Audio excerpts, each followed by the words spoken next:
என்ன தேவ பிள்ளைகளே, எல்லாருக்கும் ஆண்டவர் போதுமான நல்ல நித்திரை தந்திருப்பார்னு விசுவாசிக்கிறேன். இந்த நாளிலும் கூட இந்த காலை கதிர் நிகழ்ச்சி வாயிலாக உங்களோடு கூட இயேசுவின் புண்ணிய நாமத்துல இணைவதில் மிகுந்த மகிழ்ச்சி அடைகின்றேன். ஏன்னு சொன்னா ஒவ்வொரு நாளும் நமக்கு ஆண்டவர் கிருபையாக அவருடைய ஈவை நமக்கு தந்து கொண்டிருக்கார். இன்னைக்கு வருகிற வாக்கு தத்துவம் எங்க இருந்து அப்படின்னு சொன்னா எபேசியர் 2ஆம் அதிகாரம் 8வது வசனம். உங்களுக்கு கிருபையினால் விசுவாசத்தை கொண்டு ரட்சிக்கப்பட்டீர்களே, இது உங்களால் உண்டானதல்ல, இது தேவனுடைய ஈவு அப்படின்னு சொல்லுங்க. நம்ம கிருபையினால என்ன செய்யறோம்? நம்ம ரட்சிக்கப்பட்டிருக்கிறத நம்ம மறந்து விடக்கூடாது. ஏன்னு சொன்னா நீங்க வேதாகமத்துல பாத்தீங்கன்னு சொன்னா அநேகர் என்ன செய்வாங்க அப்படின்னு சொன்னா ஆண்டவரை குறித்து சொல்வதற்கு முற்படும்போது என்ன செய்யும், அநேக அவங்களுக்கு நெருக்கடி உண்டாகும். அப்ப இலவசமா ஏதாச்சும் தரோம் அப்படின்னு சொன்னா என்ன செய்வாங்க, நிறைய பேர் வருவாங்க. இலவசமா பெறுவதற்கு நம்ம என்ன செய்வோம், ரொம்ப ஆசைப்படுவோம். நீங்க கடைகள் எல்லாம் பாத்தீங்கன்னு சொன்னா இந்த ஃபெஸ்டிவல் டைம்ல ஒவ்வொரு கடையிலும் போடுவாங்க, ஒண்ணு வாங்கினா ஒண்ணு ஃப்ரீ. ஆனா ரேட் எல்லாமே ஒன்னாதான் இருக்கும். ஆனா நம்முடைய மனசுக்கு என்ன, அந்த வார்த்தைகள் ரொம்ப பிடிக்கும். இலவசம் அப்படின்னு சொன்னாவே நமக்கு பிடிக்கும். ஆனா இங்க ஆண்டவர் நமக்கு இலவசமா தராரு. எதை? ரட்சிப்பு. அது நம்மளால் உண்டானதல்ல, அது தேவனுடைய ஈவு. அது ரொம்ப இலவசமாக நமக்கு கொடுக்கப்படுது. எப்படின்னு சொன்னா ஒரு காலகட்டத்துல என்ன நடந்துச்சுன்னா ஒரு கிறிஸ்துவ சபையில என்ன செஞ்சாங்க அப்படின்னு சொன்னா ஒரு காரியம் செஞ்சாங்க. அது என்ன காரியம் அப்படின்னு சொன்னா, அந்த நேரத்துல பொருளாதார நெருக்கடி ரொம்ப அதிகமா இருந்துச்சு. மக்கள் இடத்துல ரொம்ப அநேகர் என்ன செஞ்சாங்க, தேவையான அன்றாட தேவையான பொருட்கள் கூட இல்லாம என்ன செஞ்சாங்க, கஷ்டப்பட்டுட்டு கொண்டு இருந்தாங்க. அப்போ அந்த சர்ச்சில் உள்ளவங்க என்ன ஒரு முடிவு எடுத்தாங்க அப்படின்னு சொன்னா, நம்ம வீட்டுல பயன்படுத்த இருக்கிற அநேக பொருட்கள் இருக்குல்ல, நிறைய வீட்டுல என்ன செய்வோம் அப்படின்னு சொன்னா நிறைய பொருட்களை வாங்கிட்டே இருப்போம். ஆனா முன்பு வாங்கியிருந்த பொருள் அதே சேம் இருக்கும். ஆனா என்ன செய்ய மாட்டோம், அதான் வெளியே போட மாட்டோம், அதை யாருக்கும் கொடுக்கவும் மாட்டோம், அப்படியே வச்சிருப்போம். ஏன்னு சொன்னா சில டைம்ல அதை நம்ம கஷ்டப்பட்டு வாங்கினது அது ஞாபகமா இருக்கட்டும் அப்படின்னு வச்சிருப்போம். சில நேரம் நமக்கு அது கிஃப்டா வந்திருக்கும். ஐயோ அது எப்படி கிஃப்ட் அன்பா கொடுத்தது அப்படிலாம் நினைச்சு நிறைய ஸ்டோரிஸ் வச்சு ஆனா கொடுக்க மாட்டோம், வச்சிருப்போம். ஆனா இப்ப அந்த சபையாரெல்லாம் செஞ்சு சொன்னாங்க, அப்படி நம்ம பொருள் காசு கொடுத்து வாங்கின பொருள் என்ன செய்ய போறோம், வேஸ்டா இருக்குதுன்னு செய்யலாம், கொடுத்தா மற்றவங்களுக்கு உதவும் அப்படின்னு சொல்லி உங்களுக்கு என்னெல்லாம் தேவையில்லைன்னு நினைக்கிறீங்களோ அதெல்லாம் என்ன செய்யுங்க, ஆலயத்துல கொண்டு வந்து வச்சிருங்க அப்படின்ட்டு போதகர் என்ன செஞ்சா ஒரு அறிக்கை விட்டாரு. அப்படி ஒரு அந்த அறிக்கையை விட்ட உடனே என்ன செஞ்சாங்கன்னு சொன்னா மக்கள்லாம் ரொம்ப சந்தோஷம். நிறைய பொருட்கள் என்ன செய்யலாம் மற்றவர்களுக்கு. இப்ப என்ன செய்யுதுன்னா ஆவியானவங்களோட பேசுறாங்க. நிறைய பேரு சர்ச்சே ஃபுல்லாயிருச்சு. பாஸ்டர் எதிர்பார்த்ததை காட்டிலும் ரொம்ப அதிகமான பொருட்கள் வந்து சேர்ந்துருச்சு. ஆனா எல்லாமே எப்படி என்னன்னா பழைய பொருட்கள்ல எல்லாமே என்னதான் யூஸ் பண்ணலாம், ரொம்ப யூஸ் பண்ணாத பொருட்களை தான் நிறைய பேர் கொண்டு வந்து வச்சிருந்தாங்க. அவங்களால முடிஞ்ச அளவுக்கு எல்லாரும் நல்ல பொருட்களை தான் வந்து என்ன செஞ்சாங்க, வச்சிருந்தாங்க. உபயோகப்படுகிறதுக்கான துணிகள் கூட என்ன செஞ்சாங்க, துவைச்சு அயன் பண்ணி என்ன செஞ்சாங்க அப்படின்னு சொன்னா வச்சிருந்தாங்க. அப்படி அவங்க அப்படி வச்சிருக்கும் பொழுது ஒரு நாள் ஒரு அனௌன்ஸ்மெண்ட் என்ன செய்யறாங்க, 2 நாளா என்ன செய்யறாங்க, ஊருக்குள்ள போஸ்டர்லாம் ஒட்டுறாங்க, இலவசமாக பொருட்கள் இருக்கிறது, யாராவது தேவைப்படுகள் வந்து எடுத்துக்கொள்ளலாம் அப்படின்னு சொல்லி. பாத்தீங்கன்னு சொன்னா அநேகர் வந்து என்ன செஞ்சாங்களாம், கிறிஸ்தவர்கள் மாத்திரம் இல்ல, அதுல எல்லாருமே அடங்குவாங்க. சரிங்களா? எல்லாரும் வந்து தேவையான பொருட்கள்லாம் எடுத்துட்டு போனாங்க. சண்டை சச்சரவு இல்லை, ரொம்ப பொறுமையாக அமைதியாக அந்த நிகழ்ச்சி ரொம்ப அழகா நடத்தி முடிச்சாங்க. அப்படி அழகா அவங்க நடத்தி முடிச்சு ஒரு திருப்தியில இருக்கும்போது நீங்க நம்ப மாட்டீங்க, அந்த பொருட்கள் எடுக்க வந்ததும் இல்லை, 6, 7, 8 பேர் என்ன செய்யறாங்கன்னு சொன்னா ஆண்டவரை ஏற்றுக்கொள்றாங்க.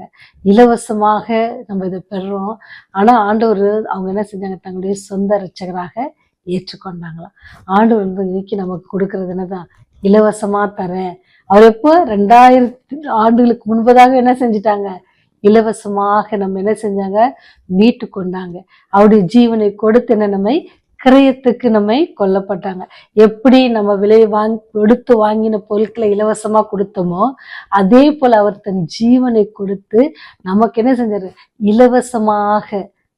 இலவசமாக ரட்சிப்பை தந்தார். அது நம்மளால் உண்டானதல்ல, அது தேவனுடைய. சரி, இதை நீங்க பெற்றிருக்கீங்களே, அதுக்கு நமக்கு அவர் சொல்லி தர்ற பாடம் என்னன்னு பாத்தீங்கன்னு சொன்னா, நீங்க மத்தேயு 10ஆம் அதிகாரம் 8வது வசனத்தை பாத்தீங்க அப்படின்னு சொன்னா, வியாதி உள்ளவர்களை சுத்தமாக்குங்கள், குஷ்டரோகிகளை சுத்தம் பண்ணுங்கள், மரித்தோரை எழுப்புங்கள், பிசாசுக்களை துரத்துங்கள், இலவசமாய் பெற்றீர்கள், இலவசமாய் கொடுங்கள் அப்படின்னு சொல்றாரு. இதெல்லாம் நம்ம பெற்றுக்கொள்ள ஆண்டவர்கிட்ட இருந்து. ஆண்டவர் நமக்கு சுகம் தந்திருக்கிறாங்க. அநேகர் என்ன செஞ்சிருக்காங்க, சுஸ்தமாக்கி இருக்கிறாங்க வியாதியில இருந்து. அடுத்தது என்ன செஞ்ச, குஷ்டரோகில அவங்க சுஸ்தம் பண்ணியிருக்காங்க. ஆண்டவர் மரித்தோரை கூட எழுப்பி இருக்கிறாங்க. மரித்தோரை அப்படின்னா மரண படுக்கையில இருந்து எழுப்பியிருக்காங்க. அடியால கூட ஆண்டவர் அநேக முறையில் என்ன செஞ்சாங்க, மரண படுக்கையில இருந்து என்ன எழுப்பியிருக்காங்க. இப்ப இதெல்லாம் நான் என்ன செய்யணுமா, போய் சொல்லணும். அதுக்காக தான் ஆண்டவர் ஒவ்வொரு நாளும் கிருபையாக உங்களுக்கும் எனக்கு என்ன சேர்க்கிறாரு, ஆயுசு நாட்களை கூட்டி கொடுத்துருக்க. நம்ம அதெல்லாம் இலவசமா தானே பெற்றிருக்கிறோம்.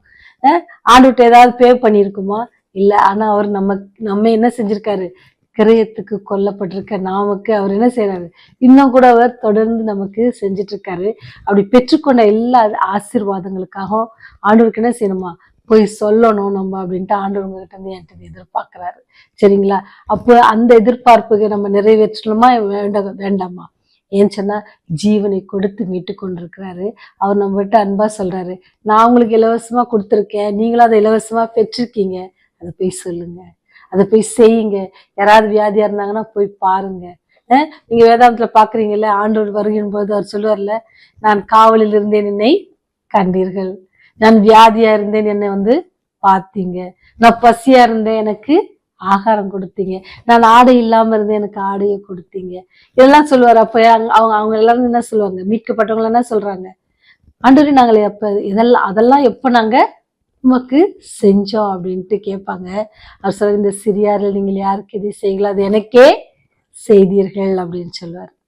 என்ன ஆச்சரியம் இல்லை, ஆண்டவர் அப்படிதான் உங்களை என்னையும் பார்க்கிறார். அதனாலதான் நம்ம இலவசமாய் பெற்றிருக்கிற அப்படியே அன்பை அநேகருக்கு நம்ம என்ன செய்யணுமா, இலவசமாய் கொடுப்பதற்கு அதுக்கு என்ன தேவை, ஒரு நேரம் தேவை.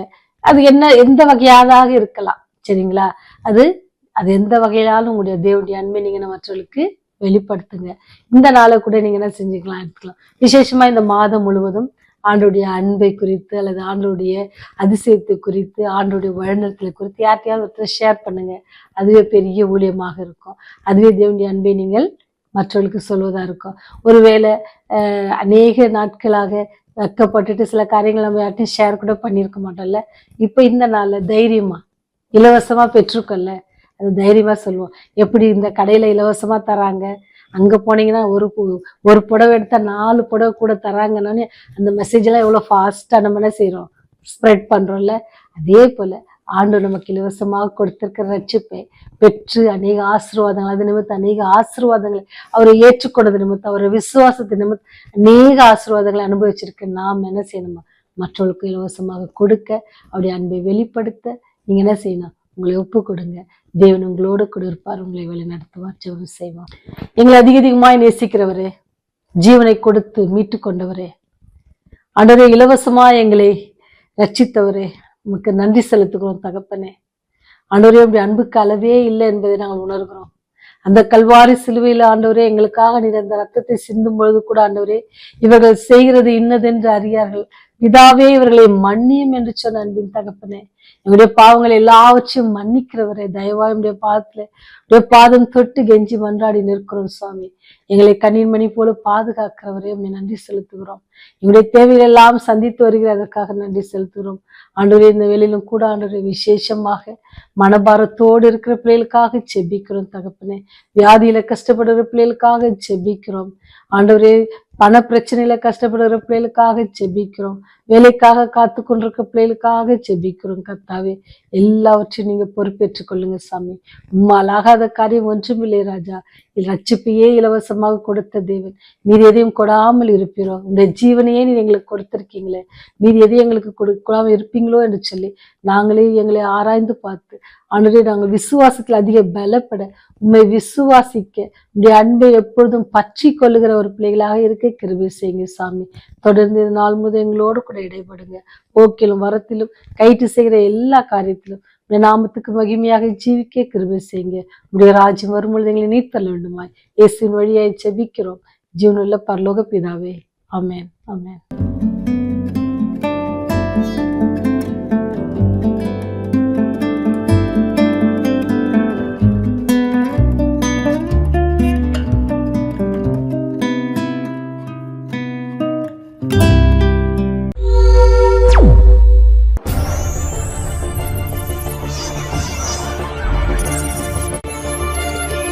நீங்கள் பார்த்துக் கொண்டிருப்பது உங்கள் ரிவைவல் டிவி.